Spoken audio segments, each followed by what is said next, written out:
Welcome as we get ready to leave on yet another stunning morning.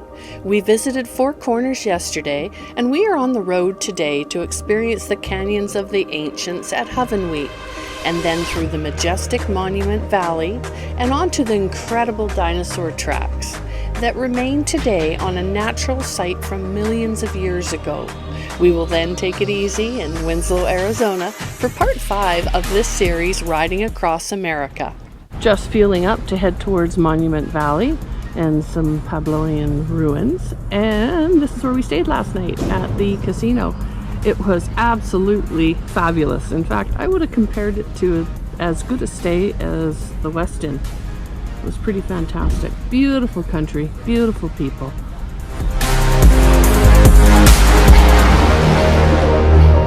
Leaving Colorado, we are back into Utah, and you will need to keep your eyes peeled wide open for those local resident wild horses. They gather roadside and will practically pose for the camera. Traveling along these quiet roads, there's so much open country out here with very little traffic or people, and you can really take in the vast and rugged landscape. It's another hot one, and we haven't seen anything less than 36 degrees or about 97 degrees Fahrenheit yet today, as we ride to the Hovenweep National Monument of the Pueblo people, which is a canyon of towers that are over 700 years old and are revered by the Native American peoples of this region because they are links to their ancestors and history. These are irreplaceable, fragile artifacts and an important part of prehistoric history.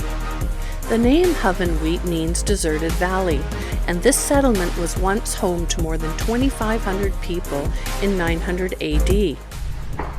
8 centuries ago, a lively farming community thrived just out of sight among these remote, quiet canyons. There are existing masonry structures, one of which is we are about to go take a walk and take a look at. So apparently you can do a 45-minute walk, which is about 1.6 miles around here, and view all sorts of different dwellings. There's little areas to sit in the shade. They've marked out what types of plants and vegetation, and it's a pathway that even the motorcycle boots just love. And they're all built along the canyon, which is really beautiful. This one here is the Stronghold House, and you can see towers from this point, which were structures of the community. So these are some of the ruins that are right here along the trail. Hello, Johnny. Hello. And great little pathway. And they actually have campgrounds here and everything else, and they have water and whatnot. Really nice. It's actually wonderfully set up. Absolutely spectacular little canyon. And these Pueblo ruins are absolutely beautiful. Just taking a look at what they call the eroded boulder house. Jonathan's being very brave because he doesn't like heights much. But anyway, I think he's really enjoying it. These remarkable towers were built late in the 13th century with skill and innovation of the ancestral Puebloans. Constructed of rock, wood, and mud mortar, the towers exhibit a variety of geometric shapes and incorporate architectural features still seen today in modern Pueblo communities in the Southwest. This area is so beautiful and peaceful, and I would have loved to camp and spend more time, but as hot as it is already, we are back on the bikes after a little soaking of the riding gear, and we are on our way.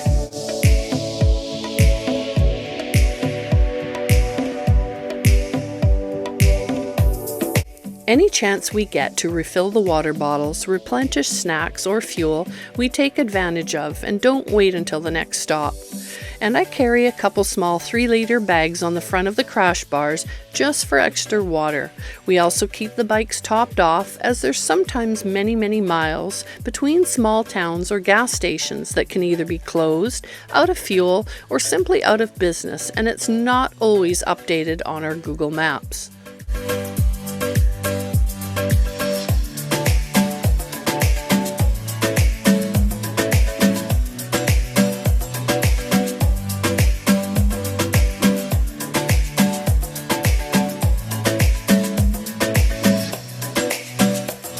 We have again taken any roads we can find that are less traveled as we ride into Monument Valley. And the valley is said to be one of the most photographed places on Earth, with towering sandstone rock formations that have been sculpted over time and soar 400 to 1,000 feet above the valley floor. Passing the Valley of the Gods, the turnoff is a gravel road that can be driven in an hour or two. It's just north of Monument Valley, with similar rock formations that are remnants of an ancient landscape in this sandstone valley. It's no wonder the Valley of the Gods is sacred to the Navajo, that believe these grand spires contain the spirits of Navajo warriors. The valley contains more than 100,000 sites of cultural significance to Native Americans, of fossils and artifacts. One of the most busy places today is Forrest Gump Hill. We kept going. Crowds are not our gathering preference. It's always astounding to me how people are so deeply impacted by the power of film, and this spot is just that, and clearly marked for all to enjoy. Further down the road, we pulled over to fly the drone near one of the formations when an international traveler in a rental car asked us if we knew where Forrest Gump Hill was, like in the movie. He was so excited to be so close, and we giggled at the irony after he left, as we looked around with the expanse of geological wonder everywhere, mythology, sheer beauty, and everything around us, as he and others flocked to gather on Forrest Gump Hill. This is the Monument Valley. I just had to go down the road and get the sun behind us, and I can shoot a little video. The buttes and pinnacles are made of red sandstone hills with steep sides and a flat top that has been exposed over centuries as the valley around has been eroded through time. The top surface is generally made of harder elements and takes longer to erode from wind and water, and represents about 192 million years of Earth's geological history. The oldest of the formations show that this area was once submerged as a marine environment. Ancient seas came and went through the history of this valley, which is also known as the Valley of the Rocks, which is all within the Colorado Plateau. According to legend, these towers are the carcasses of long defeated monsters.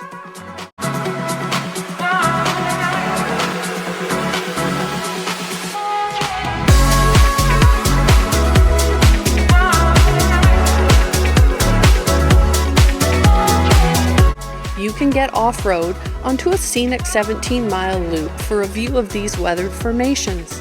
It's apparently quite rough with deep sand dunes, and motorcycles and RVs are prohibited on Loop Drive, especially after the monsoons. We still have a long ride today and miles to cover, so our stops will be short. As we chat back and forth on the comms about the next step for this evening, the sun and the excitement of today was hitting me hard, and I was feeling just a little spent. I decided it was time to again pull over into another driveway for a drink of water and a quick break before we carried on. As we turned the bikes off, in front of us was a handmade sign reading, "Dinosaur tracks this way," a total fluke, or we would have ridden right past it. This bedrock here is 65 million years old from the Jurassic period, and these are the dinosaur tracks. And he would have been running along, and that would have been his very last track before the meteor hit. They figure this was a velociraptor track. So these tracks, they would have been traveling along in the mud, and then when the meteor hit, everything was petrified. That would have been a mother print and a baby print. Oh, wow. This definitely to me would have been a T-Rex print. Yeah, everything's burned. We have like what's left of a T-Rex behind that the red rock pepper. Yeah. That's the name. Oh, this is where he landed. Yeah. This is next up here. You can see the heel print. We are about 5 miles west of Tuba City, and this site contains many theropod tracks, Dilophosaurus and others from the Jurassic period, 208 to 144 million years ago. In the summer of 1924, a couple of paleontologists out on expeditions on native lands excavated dinosaur skeletons from here, and these were taken to UC Berkeley for study, and today they are currently residing in the museum. The Navajo community members and private landowners nearby provide oversight, and there's no admission or parking fee, but they do appreciate tips and are absolutely a wealth of information. Dinosaur poop.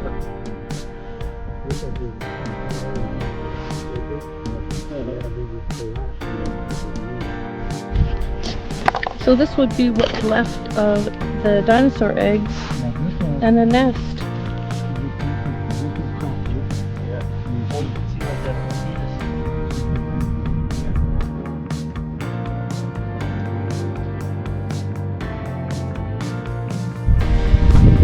So it's so interesting. You can see where they just hung out, and apparently the river or the water source would have been just over here.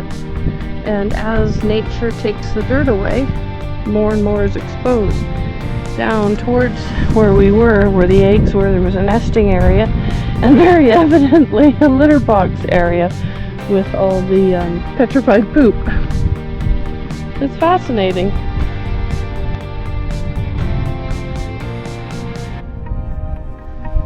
They figure there's probably full, complete dinosaurs, and they think there's 4 of them that are here.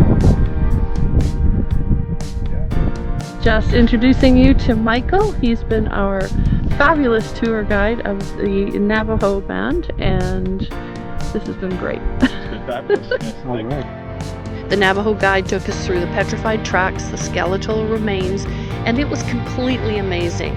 Some tracks are still running and then suddenly stop. This occurred when the meteor hit the sandy area, which was most likely a nesting site along the ancient riverbed. It's awe-inspiring to stand at the moment where time stood still, and we are here millions of years later looking at a glimpse of the past. Just at sunset, a coyote sat on a little rise a few hundred yards from us calling out, and we got back on the bikes and rode into Flagstaff for the night on Route 66 before heading towards Winslow. Today was an adventure, learning so much along the ride, and it took a lot more time than we expected, which made for a very long ride into the night. There is very little between dinosaur tracks and Flagstaff, and as the day had gotten away from us, we were too tired to think about setting up camp on any BLM lands in the dark, and we went on. In hindsight, we should have stayed here for the night, but we certainly had a beautiful sunset to ride into.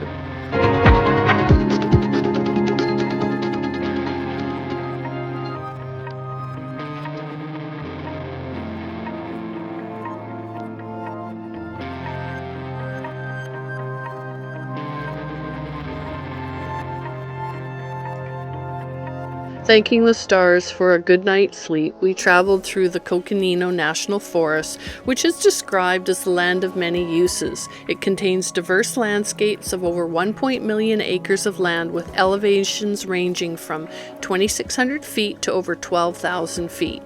Much of the land we travel through today is sacred and scenic reservation lands as far as the eye can see.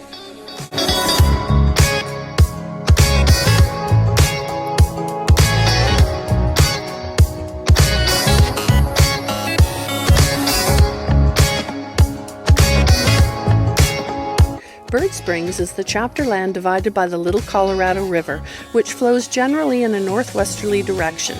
The multicolored landscape is covered with sparse vegetation. To the west is the majestic Navajo Sacred Mountain, the San Francisco Peaks. In 1629, Spanish friars founded a mission at the Hopi village, 65 miles from the peaks. The village gave the name San Francisco to the peaks to honor the founder of their order, St. Francis of Assisi.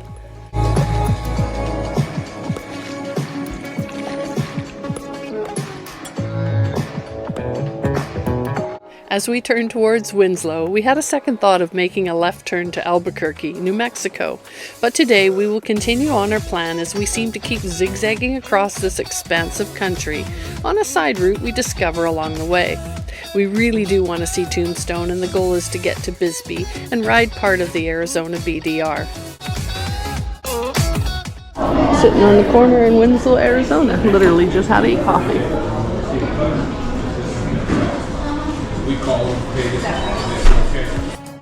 Winslow has always been an important stop on Route 66, first popular with railroad travelers and now with motorists and motorcyclists. Winslow achieved its international fame in 1972 in the Eagles' Jackson Browne song, Take It Easy. But of course you all know that one. And the infamous Route 66, which was one of the original highways and most famous in the U.S. It was established on November 11, 1926, and in the 30s it was a primary route for those who migrated to communities. Glenn Fry's standing on the corner in Winslow, Arizona. We made it on the bikes. Very cool. This is also the Route 66. Great little roadside attraction and nice place to sit. Very, very cool. Quite a nice little old town, to say the least. Join us next time for part 6 for a look at Tombstone as we ride on to Bisbee, just a few short miles from the Mexico border. Please click that like and subscribe, and thank you for watching. And most of all, live your adventure, and we will see you on the road.